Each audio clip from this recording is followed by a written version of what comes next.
Greetings to all in the love and light of the one infinite creator, and welcome to the second episode of the Seattle Law of One Study Group podcast.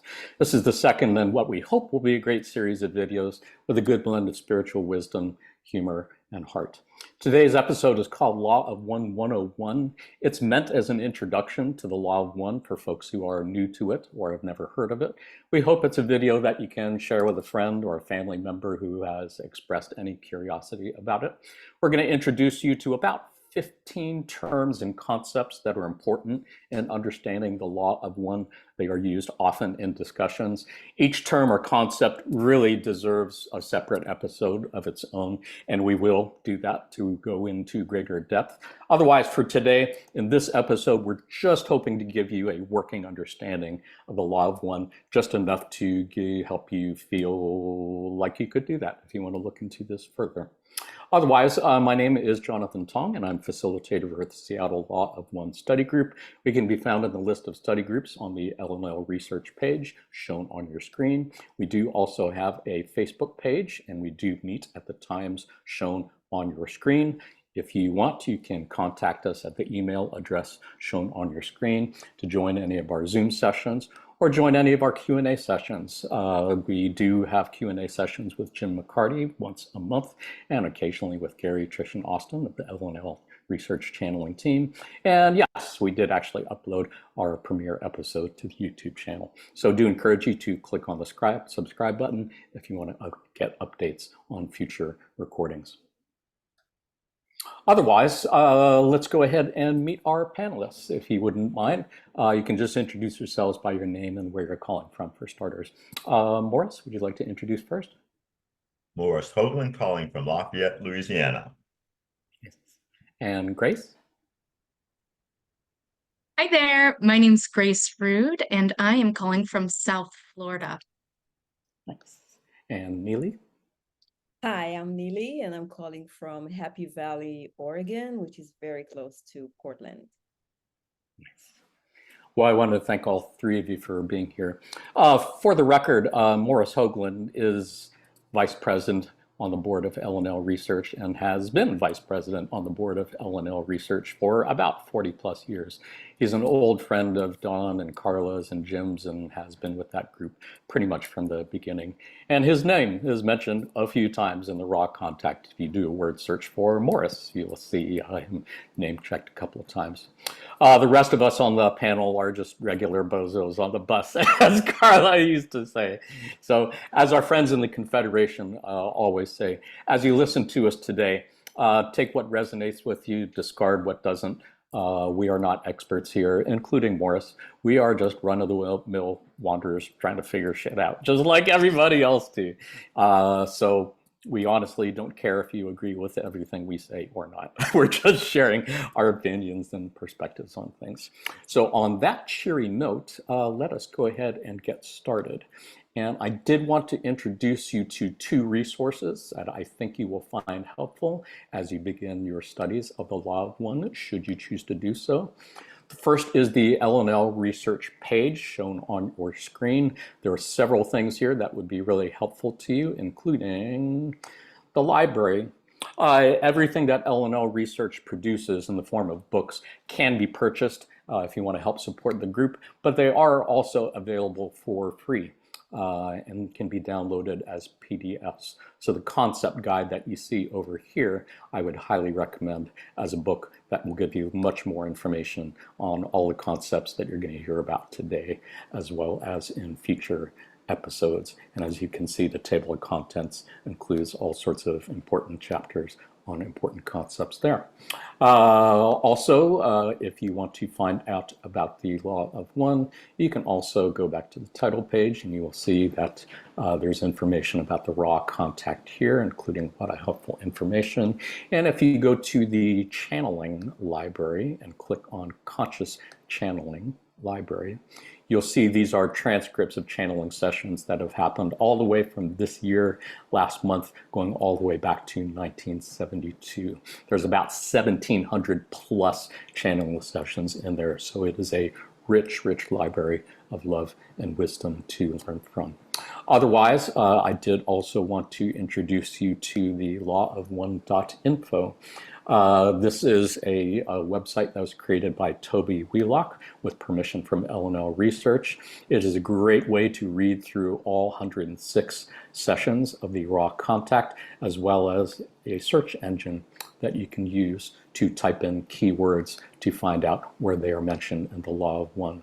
I did forget to mention there is a search engine on the L&L Research page also. If you click on the magnifying lens up top, and here you can search for all words, or you can search for an exact phrase like social memory complex, for example, and it will show you every time that phrase turns up in the raw contact or in subsequent channeling sessions.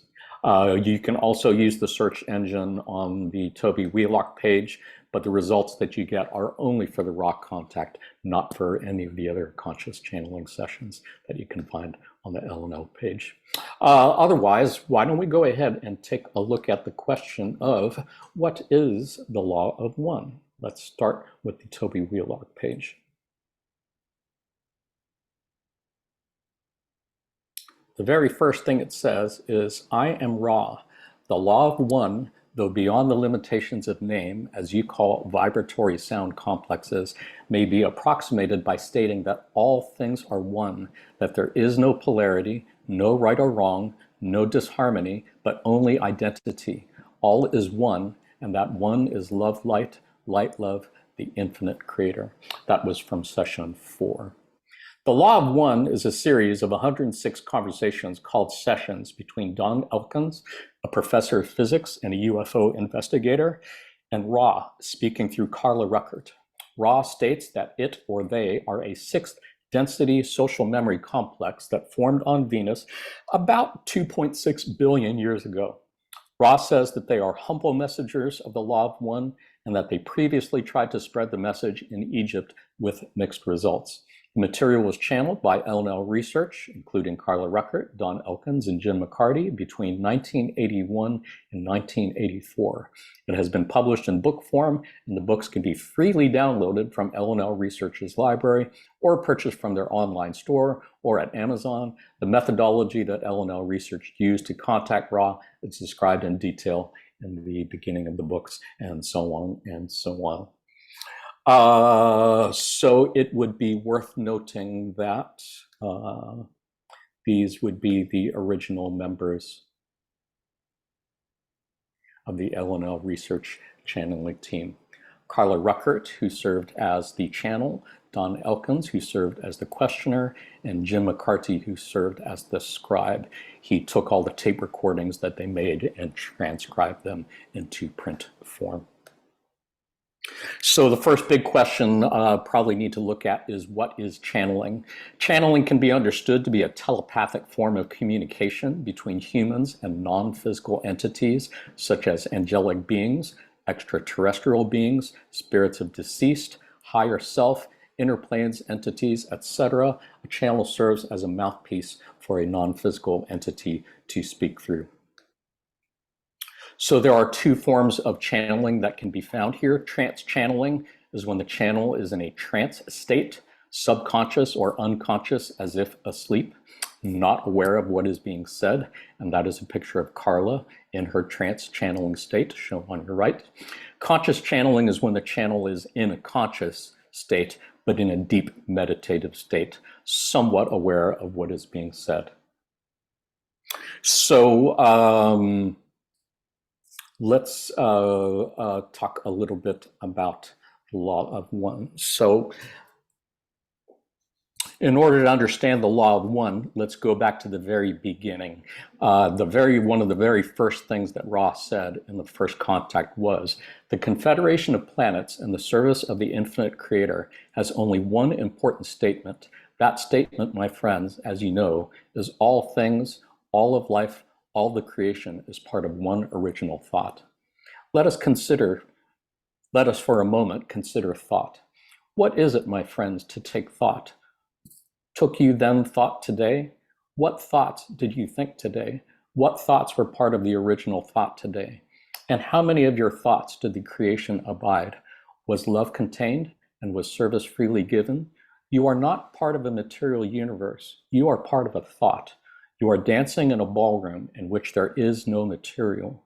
You are dancing thoughts. You move your body, your mind, your spirit in somewhat eccentric patterns, for you have not completely grasped the concept that you are part of the original thought. So bear in mind that these words are coming out of Carla's mouth as she is in a trance state. She doesn't know what she's saying. She doesn't know what's come out. And this was after the group had been practicing channeling for a while, but this was kind of a breakthrough and first contact with a new entity.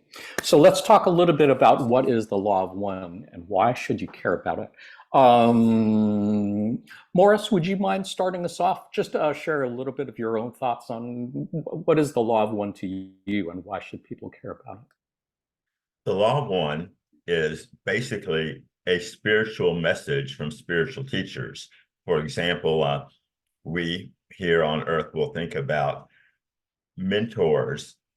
You might think of a guru if you're growing up in South Asia. You might think about a priest or a spiritual teacher if you come, or a rabbi if you come through the Hebrew tradition. So we have people that are expressing a high degree of consciousness, and they tend to attract seekers. People that are looking for something greater in their life are drawn to these handful of people I would describe that have grown, and they are out there, and when we're seeking, we find them. Indeed. That's beautiful. Thank you. Grace, any thoughts, opinions? Yeah, for me, the Law of One is this comprehensive framework, philosophy, ideology, and at its basis, we are all expressions of the same infinite creator. And so, the Law of One is that we're all one. Indeed. Neely?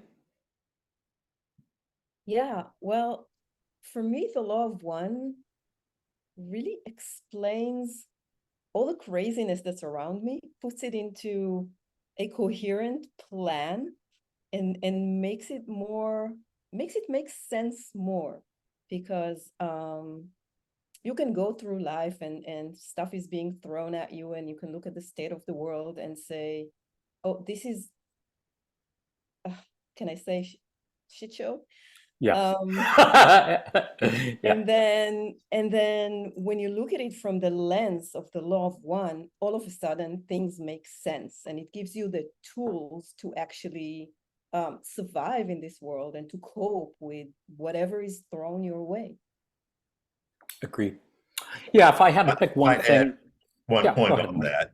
What Neely is describing is very true. For some people, really resonate with the Law of One, and that's terrific. It's almost like they're remembering past lives. And some people almost want to turn it into a religion, but it's not a religion. It is a philosophy of living, much as Buddhism might be a philosophy if you go back to the undistorted form. So it's a way to live. It's not a religion. Absolutely. Indeed. Yeah, important point to add. Yeah, and I think I would definitely feel the same way that Neely does in terms of how it's made a difference to me. I think maybe more than anything else, the Law of One kind of gives me a lens that I can look at the world through and have it make sense, because otherwise I was having a really hard time making sense of the world and everything that's going on. So much of what seemed so crazy in terms of how the world, as I recall it, was like 20, 30, 40 years ago. The political scene, if nothing else, has changed so much. Back when I was more politically engaged a few years ago, man, I was waking up angry. I would spend the whole day angry. I would go to bed angry, and I would wake it up again and repeat the whole process. And I can well imagine how a lot of people, if they're paying attention to the political scene today, can feel that way. And I can say that the Law of One has really given me a much bigger lens to see all of this in a wider context that has helped me realize that Okay, now at least I understand why it is the way it is, and I don't get so triggered and not so angry. I can still disagree with people on things, but I don't necessarily get angry about it. And I can look at it from a more loving, compassionate point of view. And hopefully maybe that's something that will resonate with folks also.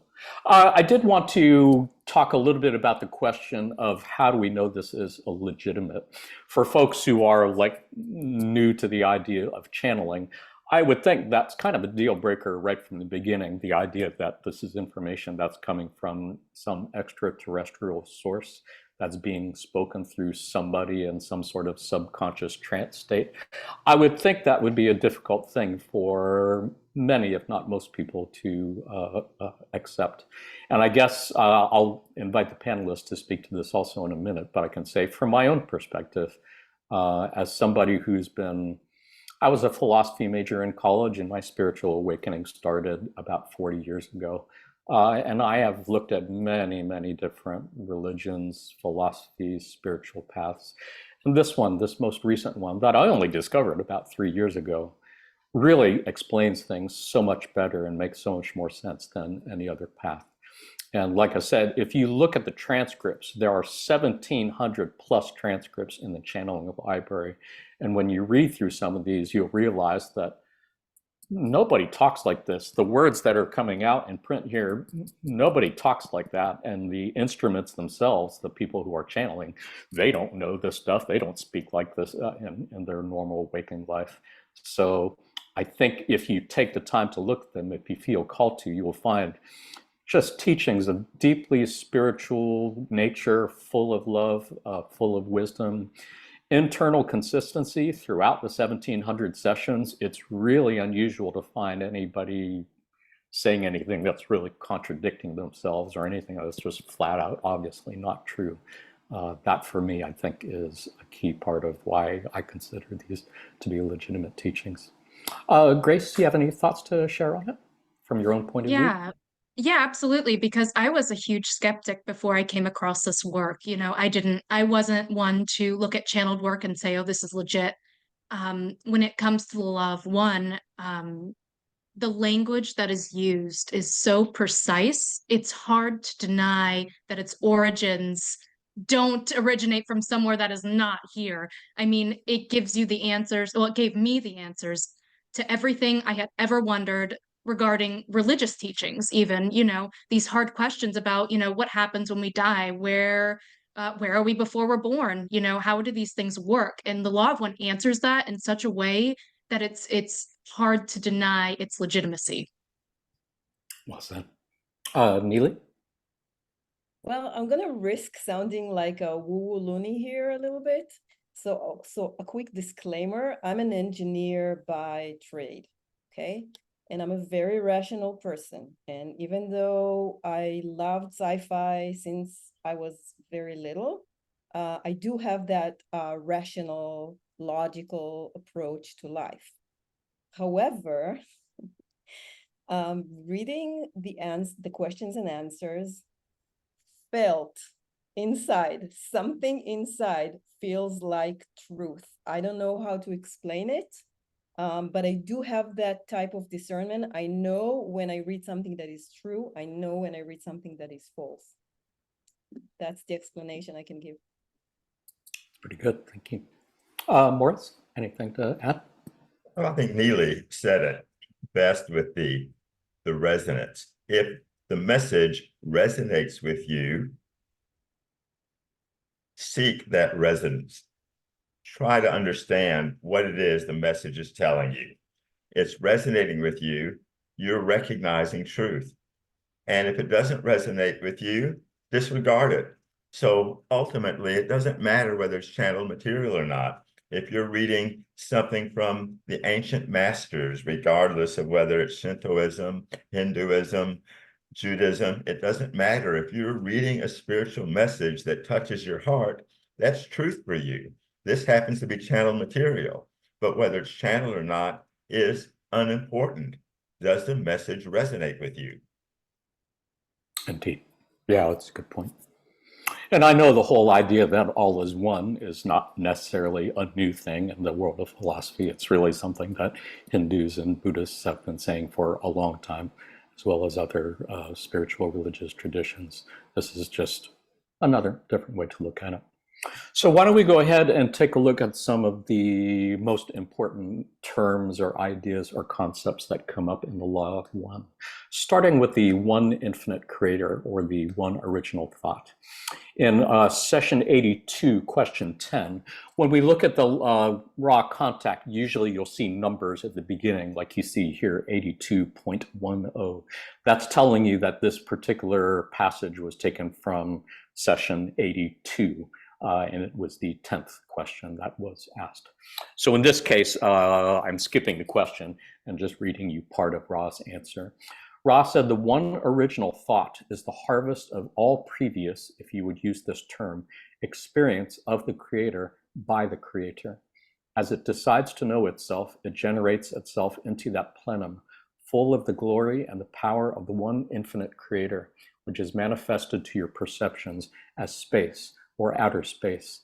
Each generation of this knowing begets a knowing which has the capacity, through free will, to choose methods of knowing itself. Therefore, gradually, step by step, the creator becomes that which may know itself, and the portions of the creator partake less purely in the power of the one original word or thought. This is for the purpose of refinement of the one original thought. The creator does not properly create as much as it experiences itself. And this really kind of goes back to what they said in the very first session, which is that everything we perceive as material is really an illusion, and that everything in the universe is one, and that one thing is really basically a thought, a concept. I believe there's another passage. This is from Quo. If you look at the bottom of the screen, it's telling you that this entity was called Quo, who is related to Ra in ways which we'll discuss in a few minutes. And this came from a channeling session on November 9th, 2019. And again, you can find all of these in the LNL Research Conscious Channeling Library. Here, the entity known as Quo said, the Law of One says simply that all things, all beings, all is one infinite creator, intelligent infinity, that which is all that is. Consciousness is a portion of the one infinite creator that becomes enabled or created when the universes begin to take shape as the one infinite creator, and through free will creates the logos, or love, which creates light, which then condenses into the creation that is made of consciousness. For anyone who's wondering what the hell all that is saying, I think it's just introducing to you some different terms that mean the same thing. When they say that all is one, they're saying that everything that we conceive of as the universe is one, and it is the one infinite creator, which can also be thought of as the one original thought, because everything in the universe is a creation of the mind and of thought. So that one infinite creator goes by a number of names, including intelligent infinity. Just the idea that an infinite universe, it's not just a random bunch of atoms and molecules together, but it is actually a thing that has an intelligence. You could think of us each as like brain cells in a big giant cosmic mind would be a good way to think about it. Neely, any thoughts, reflections to add on one infinite creator? Yes, the passage that you just read from the raw material had another thing for me, and that's the actual infinity. So every generation is built on the total sum of the previous generation of that thought. So this is something that is really, I really thought about a lot, is how it goes on and on and on. It has no beginning and no end. Yeah, in many different times, our friends in the Confederation have said that the universe is an infinite creator, always wanting to understand itself better. The creator is like infinite intelligence. And as an infinite intelligence, it always wants to know more. It wants to understand the full range of possible experiences and knowledge about itself. So each person could be seen as a different incarnation, you could say, of the one infinite creator. We're all sparks from the same fire being sent out to try to learn more about what it's like to be you, to be each of us. And we each bring those experiences back to the infinite creator eventually to help it understand even more. Which is a pretty cool way to think of life and the universe. Morris, anything to add? No, you did good. Thank you. I was like hearing that. Grace, anything to add? Yeah, I think something special about the law of one, and specifically when referring to the one infinite creator or intelligent infinity or the one original thought, is that it's not something that is external to you. You are the creator. And as we move forward, we're going to talk more about, in third density, us now, we're co-creators. And so I think that's really special about the law of one. And maybe a good reminder of why, as Morris alluded to earlier, the law of one is not a religion. Nobody's being asked to worship some external deity. In fact, you're being asked to recognize that you, in fact, are God. The one infinite creator is really another way of saying God. And if all is one, then it means each of us is at our very core the one infinite creator as well. So I guess if you want to worship yourself, you could do that. Some people do. But the one infinite creator is found in everything that you look at, every other person.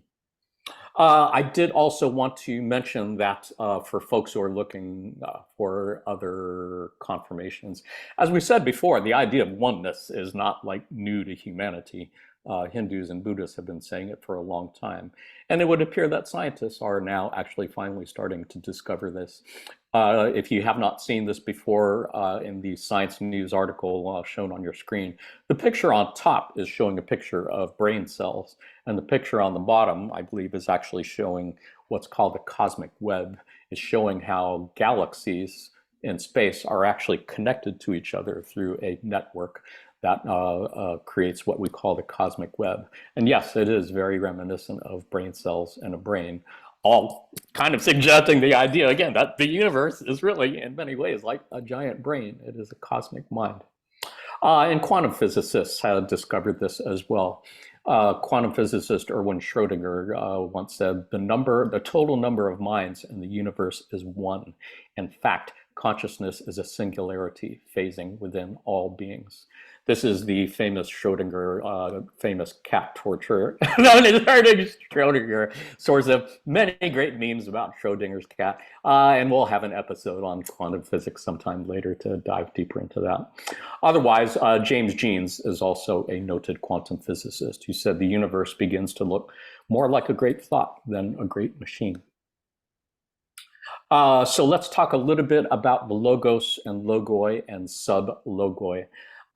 These words are all used in the law of one, and the Logos, some people, these terms are sometimes used inconsistently in channeling sessions. So there are times when the meanings of Logos, Sub-Logos, Sub-Logoi may be different. But in general, you could say the Logos is used to refer to what we call a galaxy, meaning a sub-logos would be like a sun or star in that galaxy, meaning a sub-logoi would be like people who are living on a planet that is part of the solar system of said star. In a lot of ways, it really kind of echoes this idea that the universe is holographic. If you're not aware of this, a hologram is like a 3D image that's projected into space using lasers. Physicist David Bohm, another great quantum physicist, and neurobiologist Carl Pringlam have suggested that the universe itself might be a giant hologram, meaning that, as we saw in the earlier slide, that the one infinite creator can be found at every level of the creation, from galaxy down to stars, down to people, down to cells, down to atoms, down to the smallest quanta of existence, contains the whole, which is the universe, which is the one infinite creator. Grace, anything to add to that? Or Yeah, panelists, anybody have anything to add to that? Go ahead, Grace. Yeah, when I think about it, because when originally when Dom was asking these questions, there was a little bit of teasing out of terms and different meanings. And so I actually get a little bit confused here. But from like when I have to think about it, I kind of think of like, you have God and then you have demigods. And that's kind of my understanding of it. That's a great way to say it. Yeah. Neely, Morris, anything Yeah. to add on this? When I think about this whole holographic universe thing, I see fractals in my mind that's just eternally and constantly being reflecting the bigger part, and it gets reflected more and more and more and more again and again until infinity. Fractals is most definitely a very good way to look at this. So why don't we go ahead and take a look at some of the main characters in our story here. The entity known as Ra, as we said, identifies as a sixth density social memory complex. We'll get into what a social memory complex is shortly. Suffice it to say, that's what they are, and they're close to harvest or graduation to seventh density. They are about 2.6 billion years ahead of us in evolution of consciousness, and supposedly they originated on Venus. They were given the name by Ra, given the name Ra by ancient Egyptians when they did actually appear to them in responding to calls. They are attempting to help humanity on Earth to grow and evolve and repair some damage from previous contacts, because the Egyptians started worshiping Ra as a god, and that is not what they wanted to be. They just came here as like older siblings to aid us in our spiritual evolution. They did not come here to be worshipped by gods. And some of the more greedy, self-centered Egyptians tried to use the knowledge that was given them for themselves instead of helping all as was intended. Like I said, we'll get into densities and social memory complex in a minute. For now, Morris, anything to add on the nature of Ra? You covered it well. Neely? Yeah, just one thing I wanted to mention here is a very poignant point on how Ra feel the responsibility to stay with us, because they had seen the level of distortion that the law of one got distorted because of their direct contact with the Egyptians. They're sticking with us and trying to help us resolve that. Well said. Thank you. Grace, anything to add? Nope, you guys got it. Sounds good. So Ra would be the entity that is referenced in the Ra contact. The Ra contact ended in about 1984. So many of the passages that we refer to and reference in this podcast series are not just from Ra, but from an entity known as Quo. Quo identifies as a principle that is actually composed of Ra at sixth density, Latwi at fifth density, and Hatan at fourth density. Each of those entities are what we would call social memory complexes, which, as you will find out shortly, is basically the consciousness of an entire planetary population. Imagine the entire population of Earth, the entire human population, kind of merged into one single consciousness, like, a hive mind or something like that. That is basically what a social memory complex is. So there are three social memory complexes that are part of Quo. There is Ra, which is at a level called sixth density, Latwi at a level called fifth density, Hatan at a level called fourth density. And again, we'll explain densities in a minute. Sometimes there are other entities that join that are members of what is called the Confederation of Planets in the service to the infinite creator. The first contact of Quo by the LNL channeling team was in 1986, almost 2 years after the end of the Ra contact in 1984. It was 2 years later in 1988 that somebody thought of asking Quo exactly who they were and where they got their name from. And Quo said that their name was derived from the Latin word quo, which Carla understood at the time to mean who. Apparently, in Latin, it is translated as where, I believe, but they understood it to mean who at the time. So it was a little bit of a joke, I believe, on Quo's part that they named themselves a word that they thought might lead Carla and others to ask who they were and find out that Ra was actually part of who they were, who they thought they had lost contact with 2 years before. The entity known as Quo has been channeled pretty much every month since then, up to the present day, by the LNL research team. The session transcripts can be found in the LNL Conscious Channeling Library. So are there other entities channeling? Yeah, as far as I can tell, there are other channels who claim to be channeling Ra or channeling Quo or other members of the Confederation. But suffice it to say, the LNL team of Carla, Dawn, and Jin were, as far as I know, the first people to actually make contact and channeling with the entity known as Ra and with Quo. And I cannot vouch for the validity or legitimacy of anyone else because I don't have the desire or the bandwidth to try to do the work that's necessary to ascertain in my mind and in my heart whether those are in fact entities who they claim to be. Morris, anything to add on Quo? I think you've covered it really well, except that we're talking about 6th, 5th, and 4th density social memory complexes here. Why would we not just be learning from a 6th density complex, since they're obviously more advanced? And the answer is they each have their specialty and their way of communicating.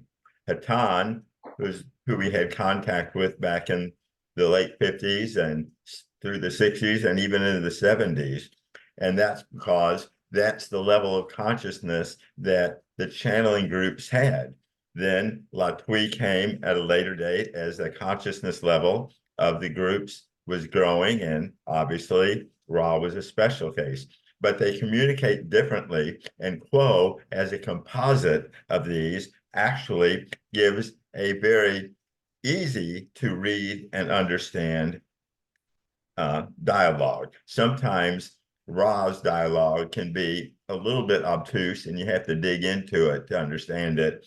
Quo tends to flatten out those rough edges, and I find Quo easier to follow and understand.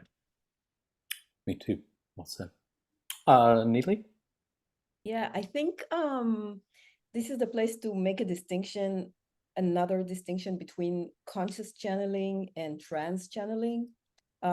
Whereas Carla was channeling Ra, it was the very exact words that Ra put in her body, and it's very, very accurate. When you channel a conscious channeling, I think Jim said that about 30% of the information comes from the knowledge and opinions of the person that's actually the instrument, the person who's doing the channeling. Well said. Well said. Yes, and it is worth noting, again, we're going to get into densities shortly, but we are at what would be called 3rd density. So to communicate with an entity at 6th density, you could say is like really a big leap in understanding. So Carla was only able to channel Ra by going into a deep, deep, deep trance state. And as you may find out later, it took a fairly large psychic toll on her and on her body. It was not easy to do. So after the Ra contact ended in 1984, she still wanted to channel. She still wanted to be of service to others, but she asked for the purest, best channel that she could get in her conscious mind. So she was doing what's called conscious channeling, which is, again, not going into a trance, just going into a very, very deep meditative state in order to make that sort of contact. But this is what you could call a step down contact, because it includes contact at 6th, 5th, and 4th density, which is a little bit closer, you could say, to where we're at. Grace, anything to add before we take a look at densities? Yeah, on that note, I was recently enlightened on the May 9th, 2024 channeling as to Quo and what that concept conglomerate meant. And yeah, I guess like they were explaining that it's like a repository of information that the channeler is kind of pulling from. So I thought that was interesting. Super interesting, for sure. Let's take a look at social memory complexes. As we said, a social memory complex is kind of as if the entire population of humanity on this planet merged consciousness to become one entity. So in session 11, question 17, the question was asked, at what stage does a planet achieve social memory? Ra says a mind-body-spirit complex becomes a social memory complex when its entire group of entities are of one orientation of seeking. A mind-body-spirit complex is really what they call a person. Rather than referring to us as people, they call us a mind-body-spirit complex because we're made up of a mind, a body, and a spirit, each of which has its own characteristics and its own complexities. So a mind-body-spirit social complex would be like an entire planetary population. And they're saying the entire planetary population becomes a social memory complex when its entire group of entities are of one orientation or seeking. That would be towards service to others or service to self, which we will discuss shortly. The group memory lost to the individuals and the roots of the tree of mind then becomes known to the social complex, thus creating a social memory complex. The advantages of this complex are the relative lack of distortion in understanding the social beingness and the relative lack of distortion in pursuing the direction of seeking. For all understanding or distortions are available to the entities of the society. It would be as if we could all read each other's minds and know everything in our thoughts, everything in our memories, everything in our experiences. Clearly, most people I know are not comfortable with this yet. So clearly, it's going to be a while before we get there, but that's what you can look forward to. In session 47, Ra said the purpose or consideration which causes entities to form such complexes of these social memory complexes is a very simple extension of the basic distortion towards the creator's knowing of itself. For when a group of mind, body, spirits becomes able to form a social memory complex, all experience of each entity is available to the whole of the complex. Thus, the creator knows more of its creation in each entity partaking of this communion of entities. Goes back to what we were saying about the infinite intelligence, that is the one infinite creator always wants to understand more. So this is just another way that the creator can understand itself better by merging consciousness as a group this way. Panels, anyone have any thoughts to add on social memory complexes? I gotta say, Jonathan, I can't wait to remember what you had for breakfast yesterday. Dude, I don't even remember what I had for breakfast yesterday. Yeah, indeed. But that is a beautiful thing about the Law of One, to get an idea of where we're headed. So let's talk a little bit about densities. I am taking a passage from the concept guide at LNL Research. It is found on the LNL Research page, which I showed you earlier in the podcast. This is the words of Gary Bean, who is one of the channels on the LNL team, as well as the author of this book, with help from Diana Roy. Density. A density is one of 7 or 8, depending on the perspective, dimensions, levels, or cycles of evolution in an octave of experience. It is called a density because each successive level is more densely packed with light. As with notes on a musical scale, 7 densities are grouped together into an octave, where the 8th density begins the 1st density of the next octave, this repeating infinitely. Each density represents a quantum vibrational spectrum or portion of intelligent energy, constituting a fundamentally different level of reality and awareness for the constituents of that density. Designed by the Logos, every density of experience offers its own set of lessons and parameters that must be learned and understood in order to cross the threshold and graduate from one density to the next. Each density completes its cycle according to the predetermined clock-like rhythms of intelligent energy. Each density has 7 subdensities. Every subdensity has 7 sub-subdensities, and so on infinitely. Again, the whole fractal holographic thing. The core vibrations of the 7 densities have correspondence to the 7. Those words are blocked on my screen. I believe they're talking about 7 chakras. color. 7 true colors and 7 energy centers. Ah, thank you. Yes, and we'll take a look at that in a minute. So here is a graphic that might help you visualize what we are talking about. So as you can see, the densities are arranged vertically, and this kind of shows you what could be thought of as the evolution of consciousness in the universe. It begins at first density, which is called the density of consciousness. On our planet, you could think of these as the elements: earth, fire, water, and air, that actually do have some form of consciousness, according to our friends in the Confederation. But eventually, after about 2 billion years, this process of natural spiritual evolution, which can be seen as a ascending spiral, leads to the appearance of second density entities. This is called the density of awareness. And on Earth, you could think of plants and animals as having second density awareness. They have some awareness of self, but that's about it. And after about 4.6 billion years, that's when humans appear at third density. This is called the density of choice. Because of this density, humans and cetaceans, apparently, meaning whales, dolphins, and so on, the whole point of the whole meaning of life at this point is for human entities, third density entities, to become aware of others and to make a choice between being of service to others or service to self. Service to others just means you're willing to think of the welfare of others at least 51% of the time, a little bit more than yourself. Conversely, you could choose to take the service to self path, which means rather than recognizing the creator in other selves, you only recognize it in yourself. And that means you spend about 95% of all your time and attention just thinking about your own welfare with no consideration to others. We'll get more into service to self, service to others in another slide. Suffice it to say, that is, in a nutshell, the meaning of life, the meaning of this incarnation is, in case you didn't know it, for each of us to make that choice. And if you make that choice, and if you are able to achieve at least 51% service to others for the positive path, and 95% service to self for what's considered the negative path, you can graduate and move on to fourth density, which is called the density of love.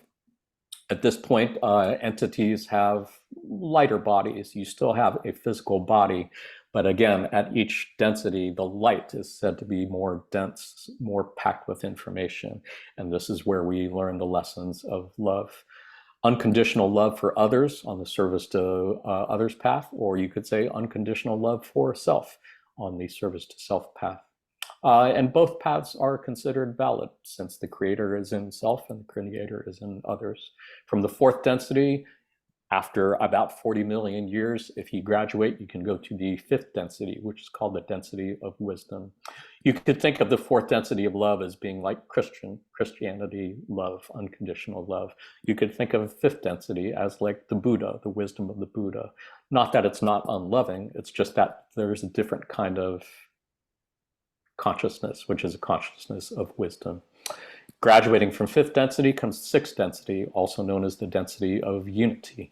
And that is where we refine our balances of energies of love and wisdom and bring them into one. And those who take the service to self path can progress through fourth, fifth, and sixth density.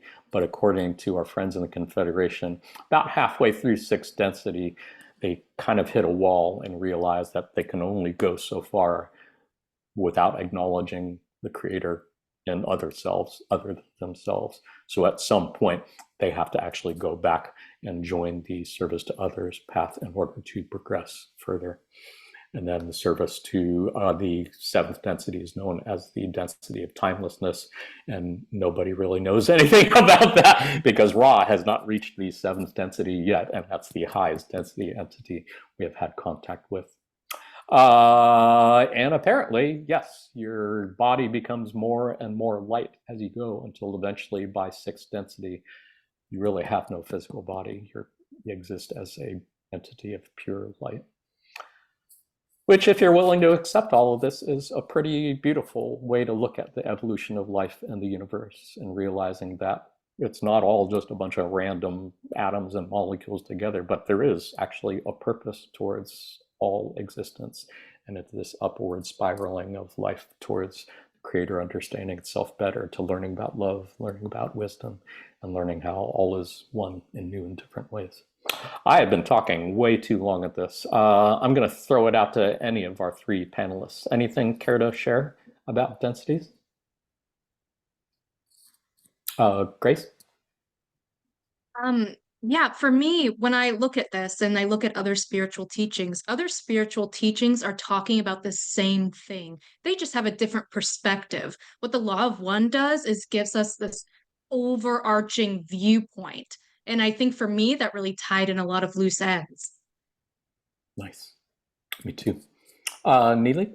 Yeah, there's two things in this diagram that I wanted to point our listeners to.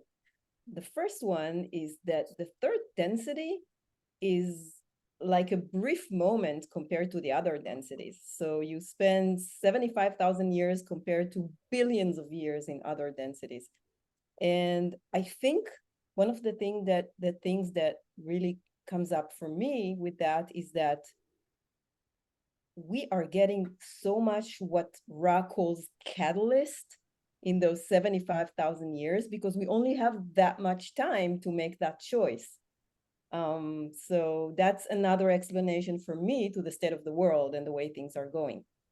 We are very, very close to the end of third density right now. It's the Earth has already moved to fourth density. We are still in third density.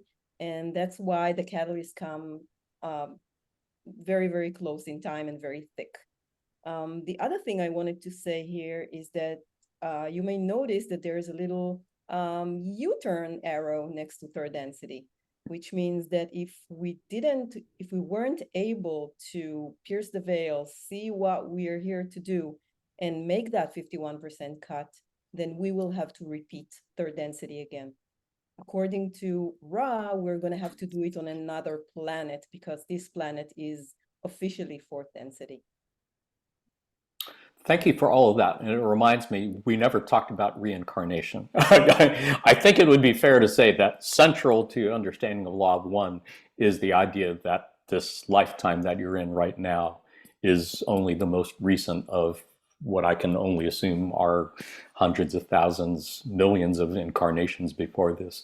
Each of us were, in fact, earth, water, wind, fire at some point. Each of us were various types of plants and animals at some point. Each of us before who you are now, you were actually like, I don't know, I'm not even sure what the number is, but I can only assume it's thousands, hundreds of thousands of different human incarnations before this. And this is still early in the game. You still have millions more incarnations to go as you go through the rest of third, fourth, fifth, sixth density. But as Neely pointed out, yes, the whole point of third density of where you're at right now is to actually make a conscious choice to dedicate your life to being of service to others or service to self. So if you choose one or the other path, you have to be good enough at it enough that you're at least putting others, thinking of others at least 51% of the time compared to 49% for yourself, to put numbers on it, or 95% service to self. And if you don't make that vibrational grade by the time you die, you do in fact have to repeat again and live another incarnation again on another third density planet, if not this one. Morris, anything want to add to all this? Well, since we're talking about the architecture of creation, it's important to recognize that the whole universe is conscious. So when we're dealing with the first density, a mountain, for example, there is a consciousness. It's being manifest as first density. It's not awareness, but it is a presence. So you think about people thinking in terms of a sacred mountain, and as they come and worship at this mountain site, they're actually increasing the light intensity level of that mountain in a sense. And that's how that essence moves maybe into second density, which is again just a higher manifestation of consciousness. And it's at third density where we bring the spirit complex into mind body. And that's the first level of consciousness where we have individualization, self-consciousness. And then we carry self-consciousness through the rest of the densities as an individual portion of the creator knowing itself. That's all. Indeed, well said. Thank you so much. Wonderful. And as mentioned, yeah, there is actually a correlation or correspondence between the colors that you see in the 7 densities and the colors that you see in what is known in Hindu traditions as the chakras. Our friends in the Confederation often use the word chakras to refer to these energy centers, or sometimes they refer to them by the color of the energy center shown on your right. And we will do a whole separate episode on energy centers and chakras. At this point, suffice it to say, there does appear to be a correlation. And it might be worth noting the word densities and dimensions sometimes get used interchangeably. Kuo said in a session in 2005, we would take note of the way that the question was phrased in simply saying there is no true difference in the way that density and dimension are used. The more appropriate of the two terms for the working with the concept of the octave of the densities in creation is the word density rather than dimension, but they do use them more or less interchangeably. If I remember right, they use the word dimension a lot in the beginning of the raw contact. And then when they realized that the word density and the whole idea of density of light at each level was probably a better description of what they meant than dimensions, they started using the word density a lot more. Morris, did you have any clarifications on any of that? Well, Neely and I are engineers and we're technical people, so we have a little different way of looking at those two terms. For non-technical people, density and dimensions gets tossed around as sort of the same term, and they're channeling through conscious channels and doing the best they can to convey an idea. But density, we're really dealing with the intensity of light. Think of a 40-watt bulb versus an 80-watt bulb versus 120, 150-watt bulb, higher intensities of light. Well, that's density. When we're dealing with dimensions, from a physics point of view, we're actually dealing with the 3 dimensions that we can perceive here, but depending on whether you're looking at string theory or other physical theories, there are multiple dimensions beyond what our senses can recognize. And in those dimensions, that would be proper use of the word dimension versus density. And we can get into that in another podcast. Indeed, thank you.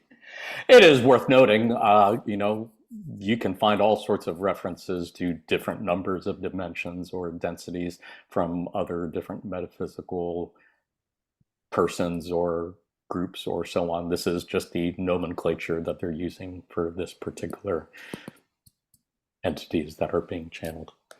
So let's talk about service to others versus service to self. As we mentioned, third density is called the density of choice. The whole purpose of your life as we know it is to make a choice between service to self or service to others. So to explain a little bit further what that means, service to others could be characterized as seeing the creator in yourself, as well as all other selves. All other people that you meet are also reflections of the one infinite creator, just as you are. It is would be fair to say that on this service to others path, one seeks to radiate light and love and to support the free will choices of others. It is what is known as the positive path in Confederation philosophy. And as we said, in order to graduate, to make the quantum leap from third density to fourth density, the next level of what we would call our evolution. You could think of it as graduating from third grade to fourth grade. We are kind of like third graders trying to graduate to fourth grade in the school of life. In order to graduate from third to fourth grade, you need to be at least 51% service to others, 49% service to self, meaning you're thinking of others at least just a little bit more than yourself. The service to self path could be characterized as seeing the creator only in yourself, not in anyone else. It's a path where one seeks to attract rather than radiate, to attract light and love, and to control, manipulate others in order to gain power. It is also known as the negative path. So in order to graduate to the fourth density on the service to self path, you need to be at least 95% service to self and only 5% service to others to graduate. It is worth noting, if you look at the little quote at the bottom of your screen, in session 7, Ra said, "The law of one blinks neither at the light or the darkness, but is available for service to others and service to self." And it cannot be emphasized enough, this point, that from the creator's point of view, both of those paths are legitimate paths. Service to others is not a better path than service to self, or vice versa. Because again, they're the same. If all is one, then yes, the creator is in you and the creator is in other selves. So however you choose to commune with the creator and with one is equally valid. And that's, again, something that I think makes the law of one different from certainly most other religious, spiritual philosophies I've seen. It means the worst person you can think of, the worst mass murderer or rapist or child molester or whatever, there's still another creator, and whoever they're doing it to is also the creator. And so someone that you might see as evil on the service to self path and acquiring power, it's just another form of the creator taking another path back to the creator. So important that we acknowledge that and not treat one path as better than the other. Grace, anything to add to this? Yeah, I think that's something that's really unique about the law of one that might actually, maybe turn off some spiritual seekers, is that acknowledgement that you are the murderer, you are the thief, you are the rapist. We all have, we're the flip side of the coin, both positive and negative. And while these features may not manifest in your life, there is acknowledgement that you hold some kind of darkness within you. Indeed, we all do.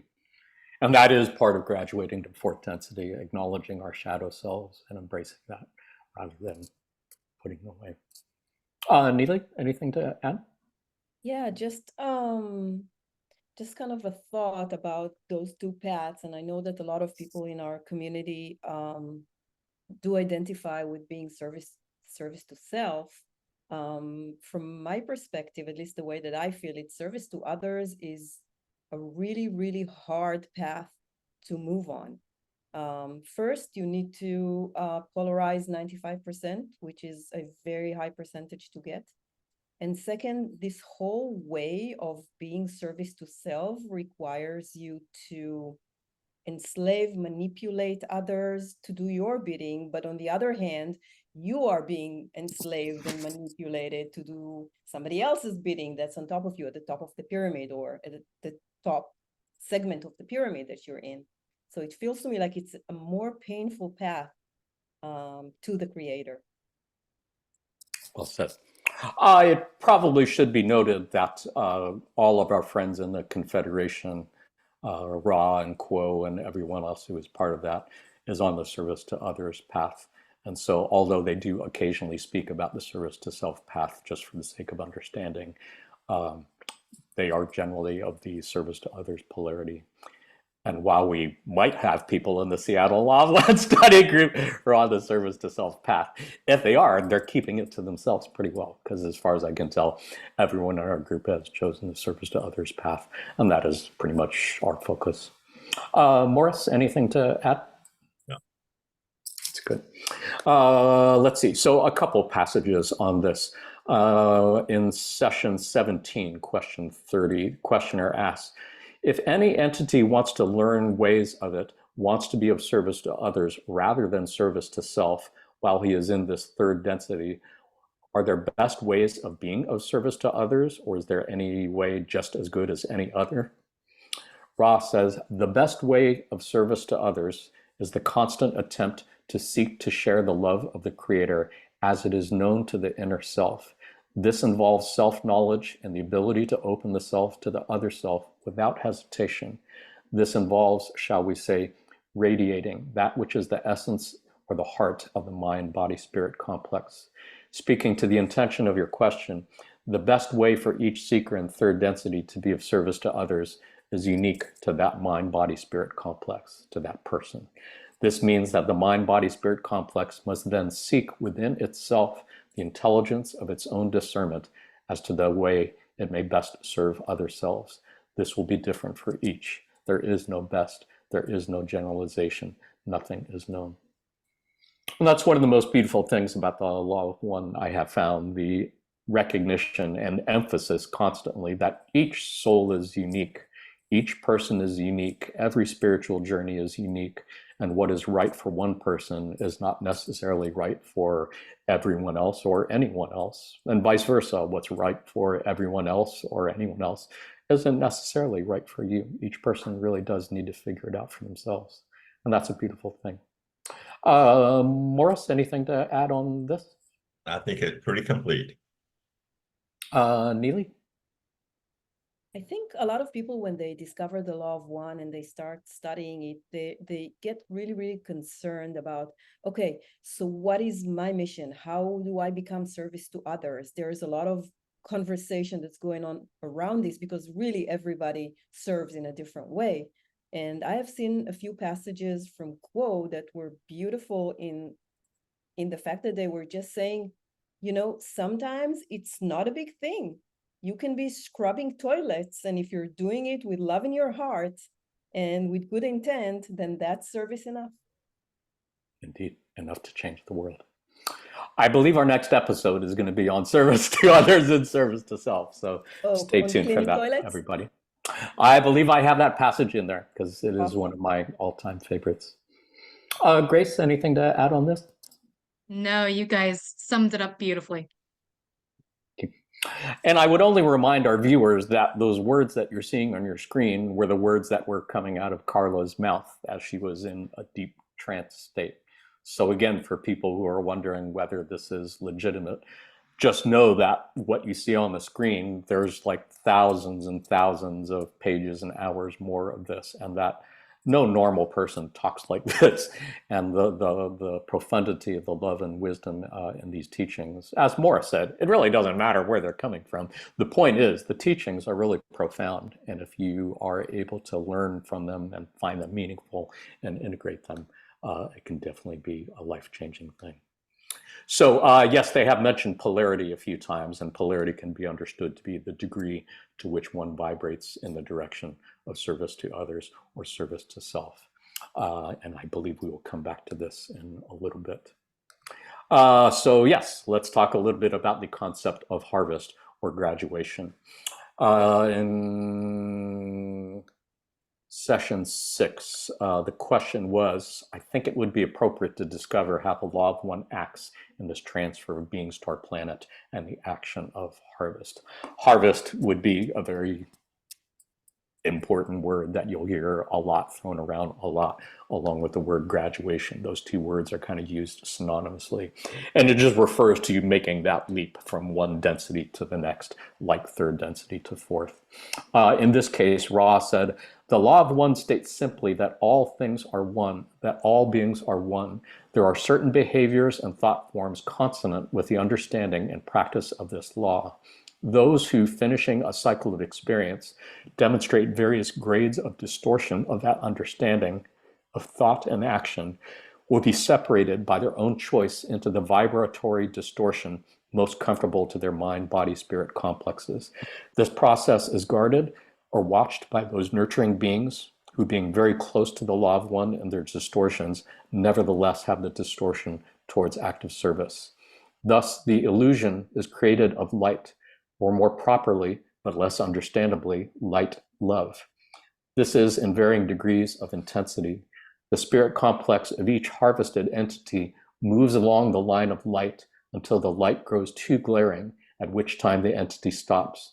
This entity may have barely reached third density, or may be very, very close to the ending of the third density light love distortion vibratory complex. Nevertheless, those who fall within this octave of intensifying light and love then experience a major cycle during which the opportunities are many for the discovery of the distortions which are inherent in each entity, and therefore the lessening of these distortions. I think it would be fair to say that harvest or graduation can be seen on two levels, the personal level and the planetary level. On the personal level, what they're saying is whenever your incarnation ends, whenever you die, think of what people who have had near-death experiences have described as passing through a tunnel of light. Oftentimes, our friends in the Confederation have described a process where after your incarnation ends, after you pass into larger life, as they call it, there's a process where you're walking what's called steps of light, where each step is taking you into what could be understood as like that increasing densities of light, like from third to fourth to fifth. And as you walk, eventually you go as far as you can go until you have had as much pure of the purest love light that you can handle without being feeling overwhelmed. And wherever you stop, that's the density that you have achieved in your next incarnation. Might be that you're still in third, might be that you're in fourth or fifth or sixth. As we mentioned in our Wanderers episode, the first episode we had, there are many, many entities who have come here from sixth density or fifth density or fourth density and have chosen to come down to third density to incarnate specifically to help planet Earth, to help people to graduate and to harvest and so on. So everyone, regardless of where you came from, third, fourth, fifth, sixth density, walks the same steps of light after incarnation to see what vibratory state you have achieved. Morris, anything to add to that? Oh, you covered that beautifully. Just one point on some people have difficulty with the term harvest versus graduation because of some of the sci-fi programs where aliens are harvesting humans for some purpose. And they get a little stuck on that harvest. These aliens want to harvest us. Well, no, it's graduation. They're assisting us to graduate. So don't get stuck on that word. Good point. Thank you. I had not thought of that. Grace? Question, actually. Yeah, go ahead.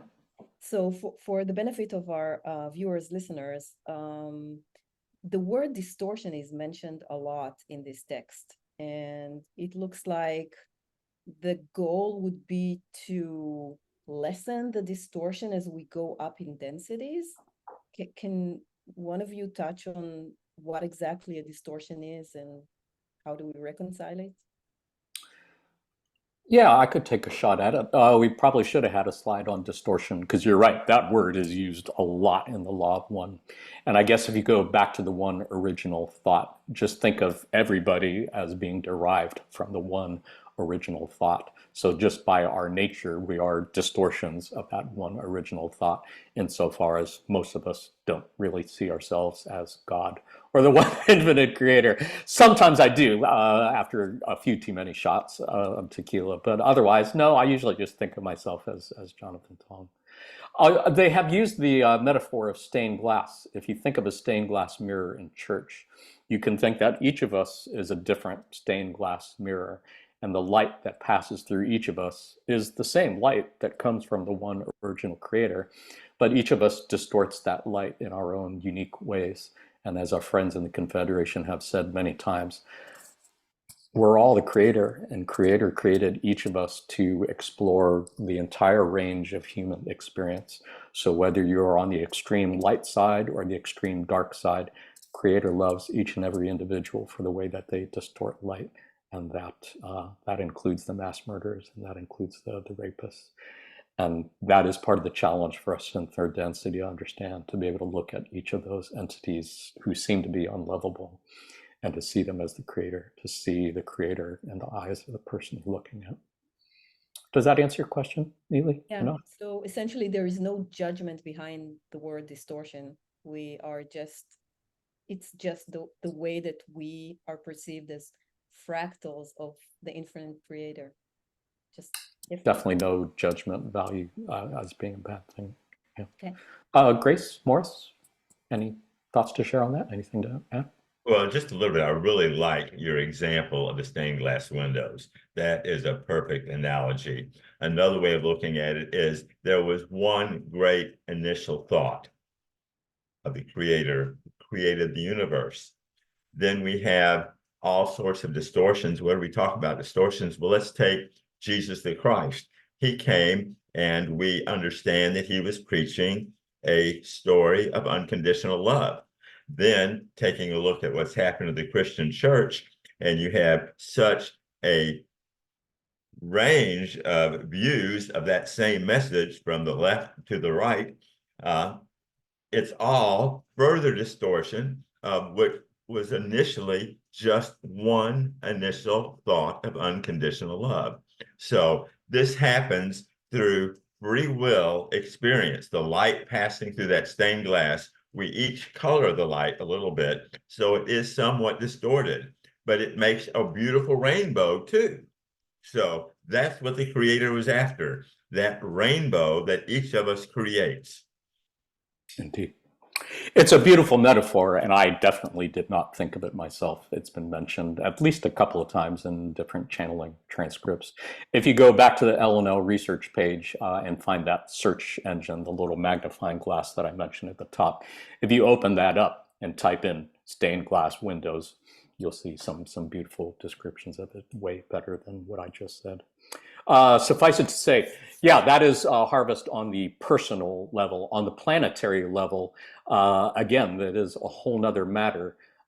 You could say that in order to become a social memory complex, the entire planetary population as a whole has to reach some sort of planetary consensus to choose either the service to others path or the service to self path.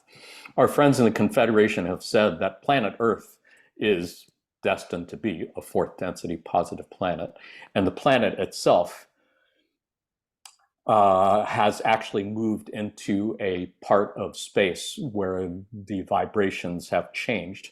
We didn't really mention any of this before, but they said part of the timing of third density to fourth density is imagine a giant galactic clock face where our entire galaxy, our solar system, everything is moving in space into a part of what they call space-time that you could say is inundated with fourth density light instead of third density. So that's why the world seems to be coming to an end, why everything seems so Armageddonish, because in many ways, third density world is coming to an end. But it's the beginning of fourth density world, and it's a time that many indigenous peoples and cultures for hundreds, thousands of years have already been foretelling and foreseeing. But in order for us to become a fourth density social memory complex, we as a planetary whole, humanity, has to choose the service to others path or the service to self path. And while the vast majority of people would really choose a future of love over love and light over one of darkness and fear, there are a significant number of entities on the planet who are trying to be harvested to the service to self path. And so it's creating what's called this dual call, where that needle is kind of being pushed back and forth by people in what could be described as a cosmic tug of war. So we are having a little bit of a difficult time moving the needle, as it were, to service to others. But that is part of the purpose of this video, to let people know that this is something that's happening, and that each one of you can have a part in this.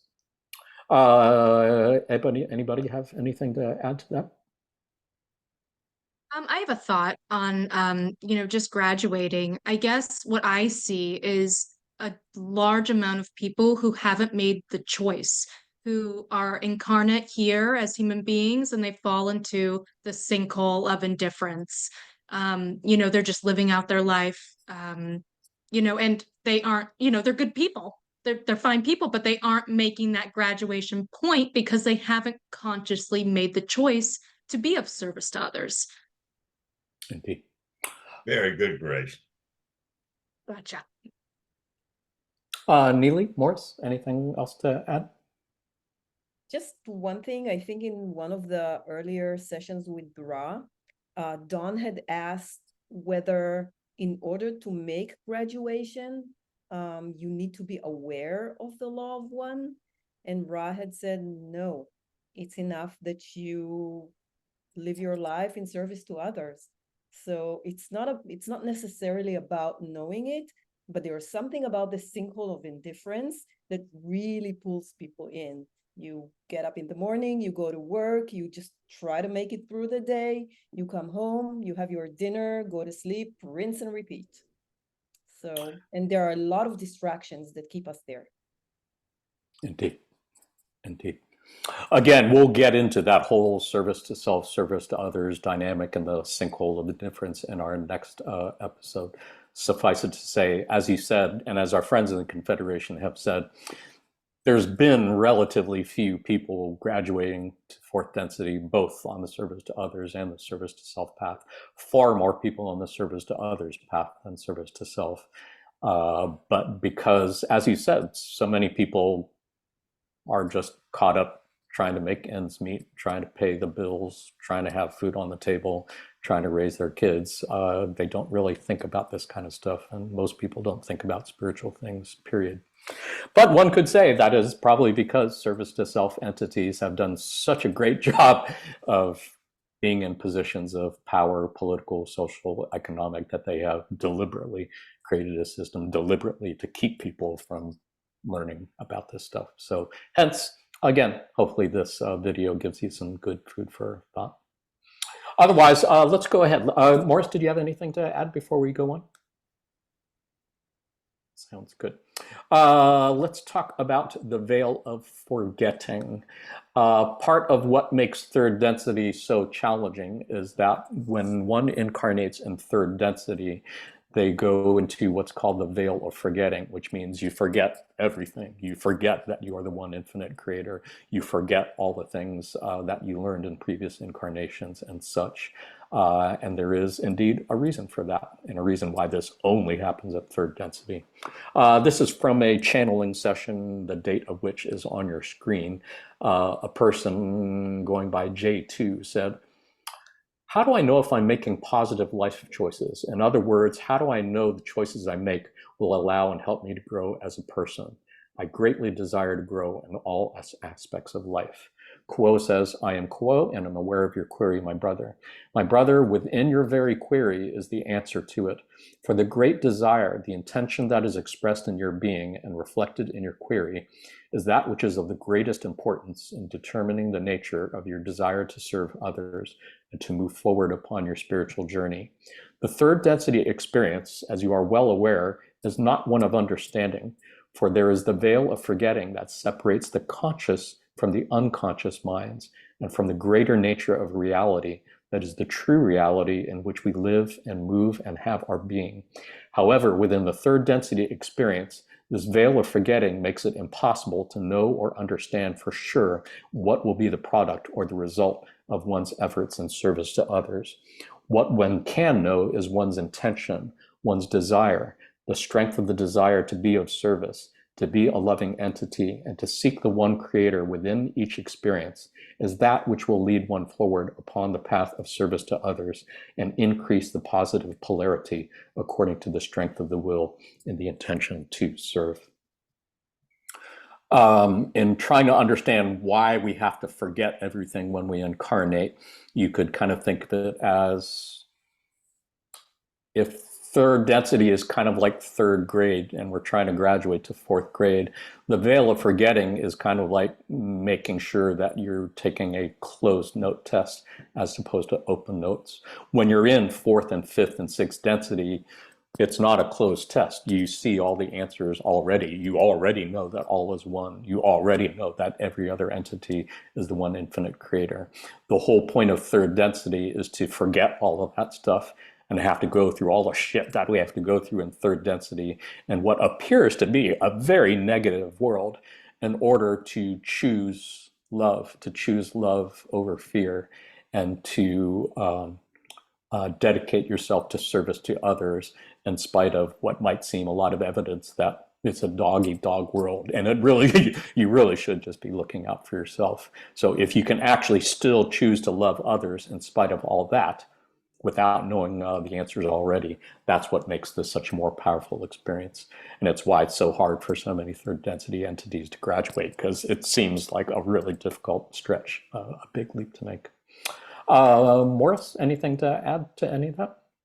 Well, very little. In some galaxies or logos, the veil of forgetting was not used, and the third density experience would take millions of years to actually grow to the point of making the choice. It's that veil of forgetting that's used by this logos that creates the apparent chaos around us that actually drives us to that spiritual search. And that's why you can get through it maybe in 75,000 years or less. Indeed. Yeah, and again, we are just scratching the surface on all of this stuff. If you read the entire raw contact, all 106 sessions, read some more of those 1,600 plus sessions of channelings with Quo and so on, you'll see, yeah, they discuss all of this more and find out more about life in other parts of the universe as well. Grace, anything to add? Yeah, from my perspective, the veil of forgetting is the bane of my fucking existence. Well said in metaphysical New Age jargon. I'm tired of this. But you know, it's so that you can be authentically, you know, blinded to the reality of the universe and still make that authentic choice to be of service to others or of service to self, even when everything around you is shit. And it really cultivates that sense of faith. And the catalyst that we have in third density, you know, and catalyst being anything that assaults the senses. But in this, you know, in this context, I'm talking about, you know, problems in daily life, problems in social life, problems, you know, in our nation, on our planet. All of these things are there and they give you a chance to look beyond, to grow. And it's very fruitful in that respect. That's beautifully said. Thank you so much. Neely, anything to add? Yeah, I wholeheartedly agree with what you're saying, Grace. Both about this being the bane of my experience, of my existence, but also about the catalyst. Once you buy into the philosophy that Ra teaches us, you learn to look at all those catalysts from a different lens, and you're, instead of just reacting to the trigger, you make a little gap and you say, okay, what is it that it's trying to teach me? And I think that brought a lot of peace to me when dealing with Catalyst. Well said. Me too. Morris, anything to add? Okay. Yeah, I think I could just want to note that, again, I think that's one of many things that I really appreciate about the Law of One. It's given me an understanding that there is actually a purpose to life. And for all folks who are just thinking that everything that happens is random, you just happen to be born because some random sperm fertilized some random egg from some random couple of people, and you didn't ask to be born, you just happen to be born here. According to our friends in the Confederation, no, that's not actually true. In fact, nothing is random and everything has a purpose. And every single part of your life and incarnation was actually planned in advance by you and what is known as your higher self, so that you could come here and learn the lessons that you needed to learn. And that, I think, is a really beautiful thing, and to see that life is about learning and learning how to love. Then if life is like a school in that sense, then you could say, oh, okay, so the purpose of the veil of forgetting is so you have to take a closed book test. Because, I mean, a test usually, often, isn't that difficult if you can already see the answers in the back of the book. If you already have all the answers right in front of you, then the test doesn't really have any meaning. But that is apparently part of the reasons why we're born here, to test us, to see if we can still love unconditionally without knowing that that's what the universe is made of. Let's move on, shall we? We have talked about individual players in this game, like Ra and Quo. Let's talk about some of the group entities in the game. Ra and Quo and Latui and Hatan and a host of others identify as members of what is known as the Confederation of Planets in the service of the infinite creator, sometimes known as the Confederation of Angels and Planets in service to the infinite creator. So you could say that they are a group of social memory complexes that are united together in service to others. In session 6, question 24, Ra said, I am one of the members of the Confederation of Planets in the service of the Infinite Creator. There are approximately 53 civilizations comprising approximately 500 planetary consciousness complexes in this confederation. This confederation contains those from your own planet who have attained dimensions beyond your third. It contains planetary entities within your solar system, and it contains planetary entities from other galaxies. It is a true confederation in that its members are not alike, but allied in service according to the law of one. This is not to be confused with the Galactic Federation, which is a term which is often mentioned in other videos on the Gaia channel or on the History channel or the Ascension Glossary. And from what I've read of the Galactic Federation, that's a very different entity, which seems to be more of a dark nature than this. This is a very positively oriented group of civilizations which are dedicated to service to others and helping planets like ours grow spiritually. And yes, that's probably one of the big things you will come away from this if you believe in the law of one, that if you were thinking that we were alone in the universe, you might be surprised to find out that not only are we not alone in the universe, but according to our friends of the Confederation, it's a really crowded universe, as a matter of fact, teeming with life. It's just that it is of nature that we cannot perceive with third density instrumentation, I guess you could say. But like so many other things in here, there is a leap of faith involved in believing or accepting it. Morris, anything to add on this? Neely, anything to add on this? Grace, anything to add on this? Let the record show they're shaking their heads no at me. Yep, you Grace, got it, Jonathan. Sounds good. So that is the Confederation. Let us turn our attention to the, oh, I'm sorry, there's another slide on this. Question is asking, can you tell how the Confederation of Planets was formed and why? Ross said, the desire to serve begins in the dimension of love or understanding to be an overwhelming goal of the social memory complex.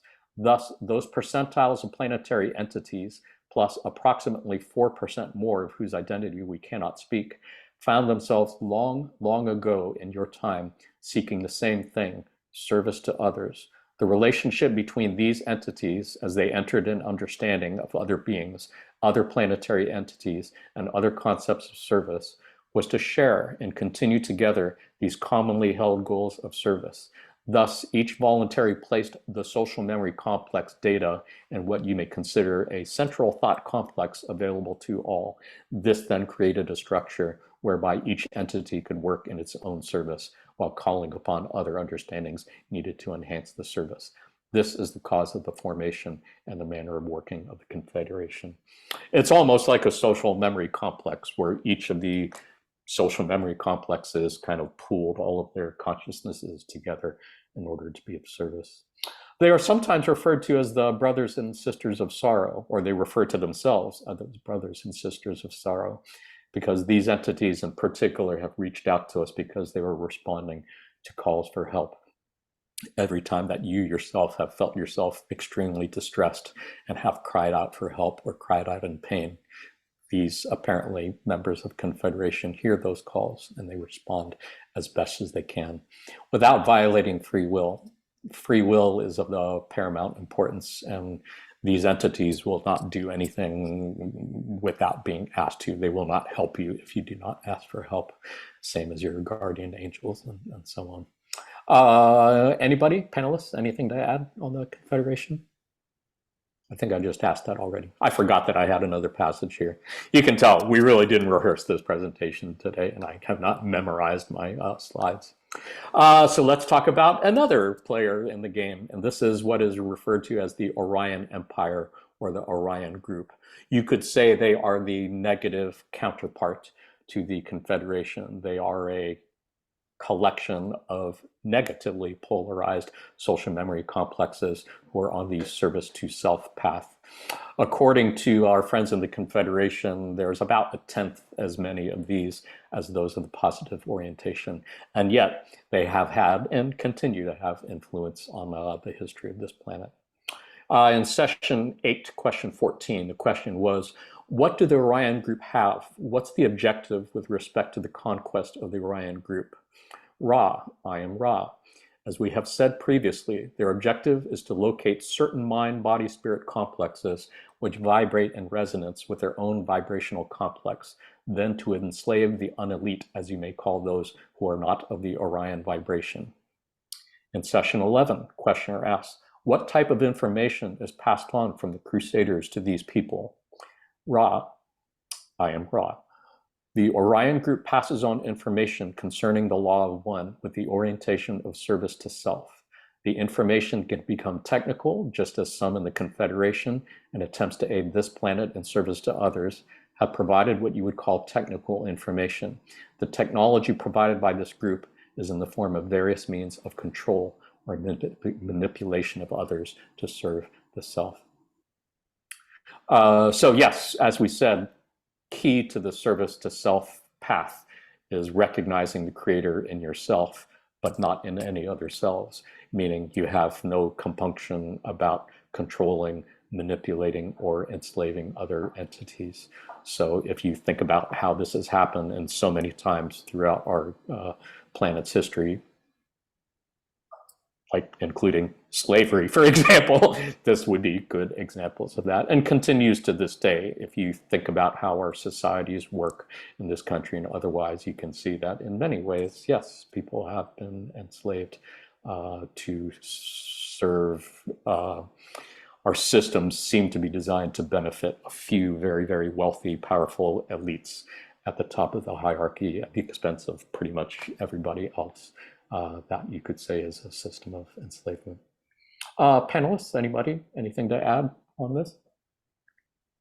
If I remember correctly, Ra had said there were certain points in history that actually provided like an opening to the Orion group to come in and start disseminating their type of teachings.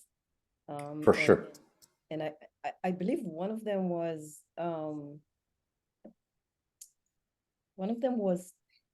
I can't remember. I think it was to Moses when he was the entity known as Yahweh.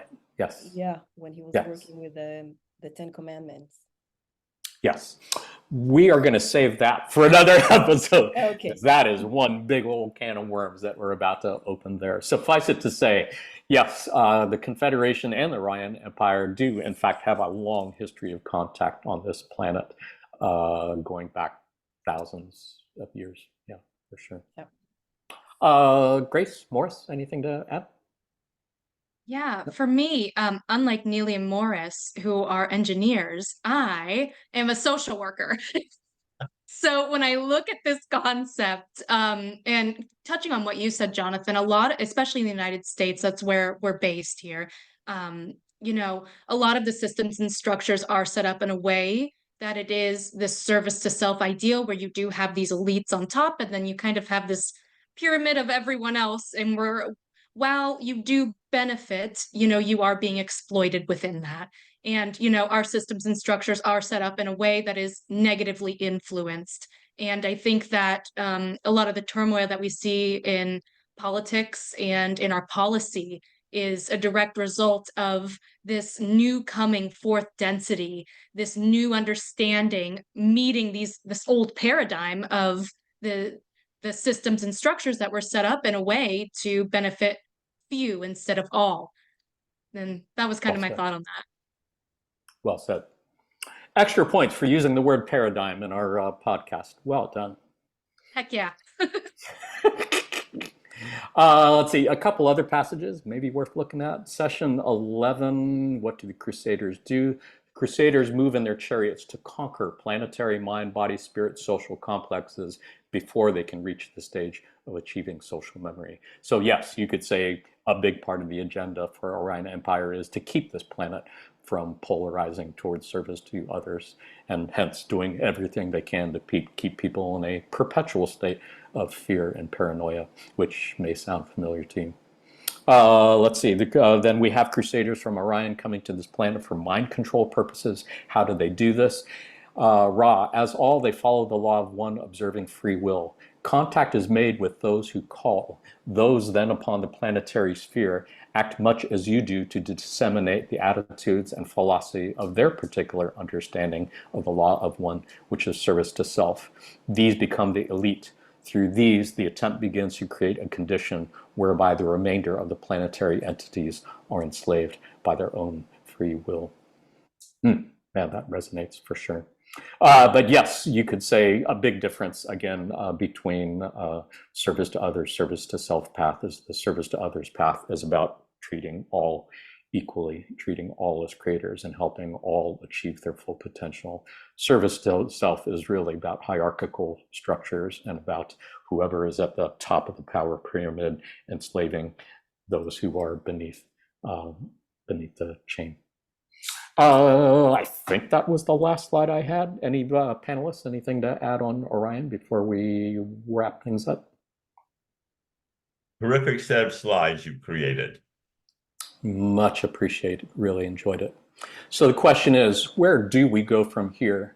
If this is all new to you, you could say that you have just begun a significant spiritual awakening.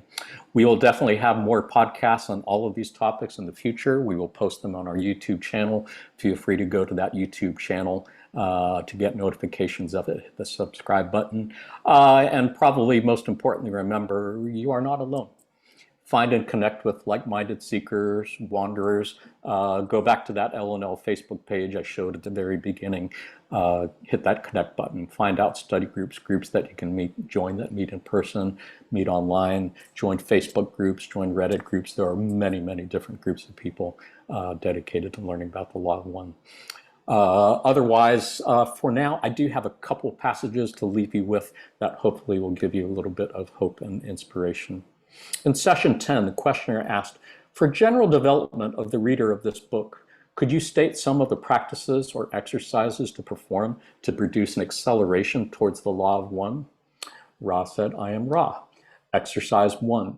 This is the most nearly centered and usable within your illusion complex. The moment contains love. That is the lesson goal of this illusion or density. The exercise is to consciously seek that love and awareness and understanding distortions. The first attempt is the cornerstone. Upon the choosing rests the remainder of the life experience of an entity. The second seeking of love within the moment begins the addition. The third seeking powers the second, the fourth powering or doubling the third. As with the previous type of empowerment, there will be some loss of power due to flaws within the seeking and the distortion of insincerity. However, the conscious statement of self to self of the desire to seek love is so central an act of will that, as before, the loss of power due to the frictional is inconsequential. You can kind of ignore all the text in black that I just read and focus the part in blue. They're just saying, look for love in every moment. Dedicate your life to focusing on love and on loving all unconditional, including all of those that you find to be the most unlovable. Commit to your life to love. Exercise 2. The universe is one being. When a mind-body-spirit complex views another mind-body-spirit complex, see the creator. This is a helpful exercise. Again, this is not a brand new concept. Hindus have been saying this for a number of millennia in the form of Atman as Brahman. Buddhists have been saying this as well. Even Jesus, I think, was saying in different ways, and probably in Islam and Judaism as well. But see the creator in everyone you look at, whether they are a creation of the creator or look in their eyes and see that they are in fact the creator. When you start doing that and you can see every other person as the creator, it changes everything for you. Exercise 3, gaze within a mirror and see the creator in yourself. And exercise 4, gaze at the creation which lies about the mind, body, spirit complex of each entity and see the creator. Again, it comes very back to the same thing that they said in the beginning, that all is one, all is the one infinite creator. Whether you're looking at yourself, whether you're looking at others, or you're looking at nature around you, learn to see the creator in everything. And that's a great way to practice the law of one. I'm going to add something here. Let's go back to exercise 1 for just a moment. What they're talking about when you seek love in the moment and you find love in the moment, And then when you seek it again, that you begin to grow upon each attempt, and you start to find love and heaven, in a sense, emerging all around you. What I'm getting at here is people just starting out on their spiritual journey seems like such a daunting task. Where do I go? Well, I'm here to tell you, I've been associated with the Law of One stuff for, well, even before the Law of One came out. I've been meditating daily for almost 50 years. What I can tell you is it gets easier every step of the way. The things that used to piss you off and bother you no longer bother you anymore. As you start to find the creator everywhere around you, you're just completely lifted by the experience. It gets easier the further you go, and you get more excited, and it gets easier. So don't get put off by the task. It is a blast. So well said, so beautifully said. And they have said so many times that there are so many angelic beings for each of us, everyone, who want nothing more than to help you do what you came here to do, to learn those lessons. So if you ask for help, they can help make it easier and easier as well. Neely, Grace, anything to add on this? This is such a beautiful note to end on. It's just beautiful. Thank you, Morris. Indeed. Did have one last passage I wanted to share with you, and this is one of my all-time favorite passages. In 1987, Kuo said, "All that remains from any experience within your illusion, and all that is ever recorded within the nature of the soul, is love. Whatever experience of love one is able to create and to share within any relationship or experience within your illusion is remembered and is gathered as the true harvest of this incarnation. All else is but a means to this end." And such a beautiful, profound passage that I have printed out and taped on my wall to look at every day. It's just a great reminder that in spite of everything else that seems to be important to you, love is really all that matters. And if you're wondering what you carry with you after you die, according to our friends here who are a couple billion years ahead of us, love, the lessons that you learn in love, that's what you carry with you. And everything else is just a means to that. Hopefully that will help you as you continue in your next steps. Panelists, any last thoughts on anything before we have a little pop quiz here? Grace, anything? No thoughts. I'm ready for this pop quiz. Okay. Neely, any last thoughts? Morris, any last thoughts before we have a little close note quiz? Sounds good. Pop quiz was actually an expression that Carla Ruckert used to refer to the little tests that we get in life to see if, in fact, we have learned the lessons that we came to learn in this incarnation. Here in these podcasts, we use pop quizzes just to have some fun and see how the Law of One ties into pop culture. So, panelists, clearly you know a fair bit about the history of interactions between what is known as the Confederation of Planets and what is referred to as the Orion Empire. But how much do you know about the history between the United Federation of Planets and the Klingon Empire of the Star Trek franchise of movies and TV series? Today, I'm going to ask you 4 multiple choice questions about Star Trek. See how many you can guess correct. As always, the points don't matter. If you had fun, you won. Are you ready for your first question? Ready. All right. Let's see, and you can keep your mics unmuted and just share your answers whenever you got one. Your first question: what famous entertainer's support of the original Star Trek series was critical in its succeeding beyond its first year when studio producers were doubtful about it? Was it A, Julie Andrews, B, Lucille Rod Ball. Serling, or C, Lucille Ball? No spoilers. What do you think? It's Lucille Ball. I trust Morris. Absolutely no idea.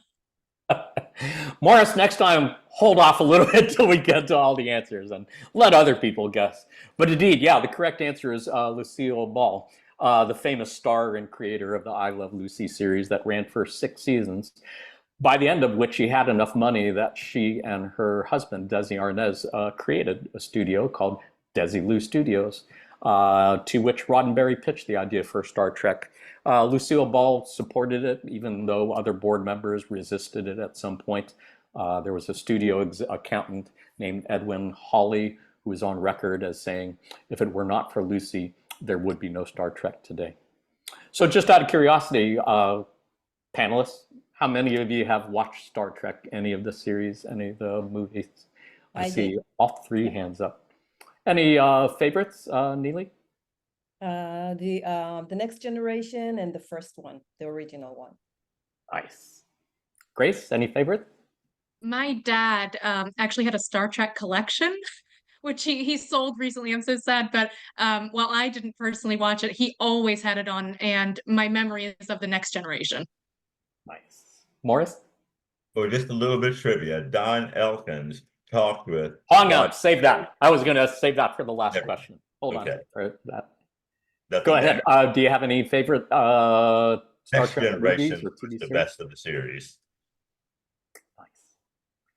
Watch a little bit of Next Generation, but I think original series was the one that I watched most. And I remember a lot of evenings in college coming home watching it with housemates and dorm mates in the afternoon. It was great.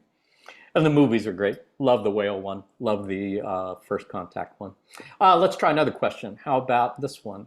And again, if you know the answer, try to hang on to it and let other people guess before saying your answer. He's Next talking question. to you, Morris. Well, we'll see.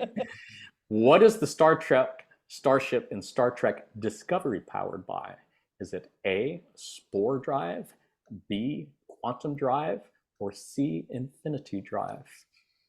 What do you think? My guess is going to be B. Good guess.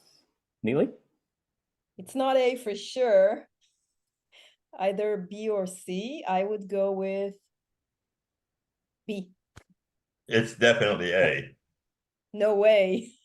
It Really? is. Yeah, how do you know, Morris? Tell us about it. I've watched it. For folks who haven't watched the series, can you explain, like, what is spore drive? What's the deal with it?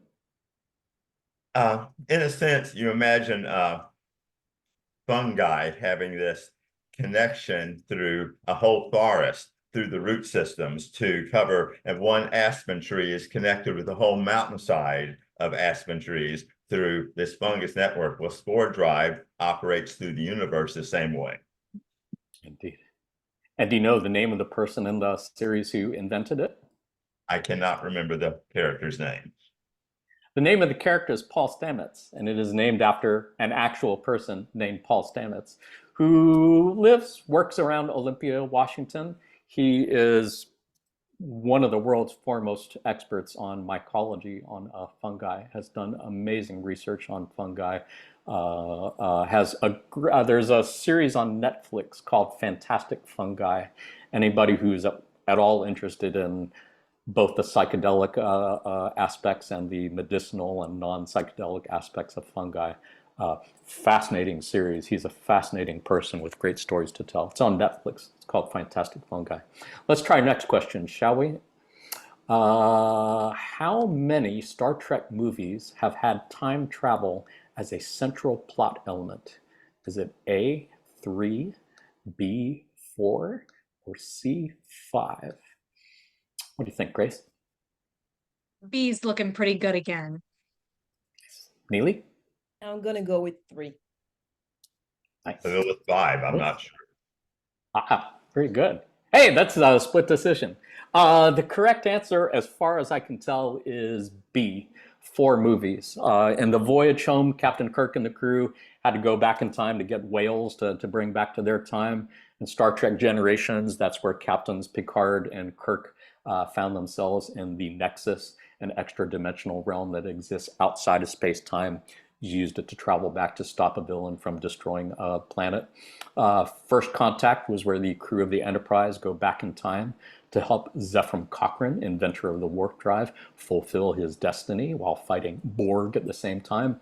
And in the 2009 Star Trek reboot, that's where Spock and a Romulan villain are caught in a black hole and sent back in time, where they end up creating alternative universes. Great stuff. Always been a huge fan of time travel movies. You guys have any favorite time travel movies? I think one of my favorites of all time is Arrival. Arrival is one of my favorite E.T. movies, and about time travel in such a beautiful, beautiful way. Fascinating. Neely, you have any favorite time travel I need movies? to add Arrival to my my list. It's really, yeah, cannot recommend it highly enough. Yeah. Grace, any favorites? I'm a fan of Back to the Future, and by obviously, I mean Rick and Morty kind of plays on that, but Nice. Those are great. Yeah. Morris, do you have any favorite time travel movies? Well, as Or we get TV? into this deeper, we'll understand there is no time. Good I'm one. going to go meditate on that one. All right. Last question. And Morris, I need you to shut up on this one until we get through the rest of our guesses. Your last question.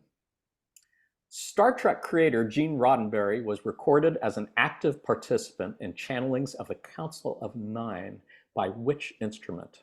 Was it A, Mark Probert, B, Andrea Puharich, or C, Phyllis Schlemmer? What do you think, Neely?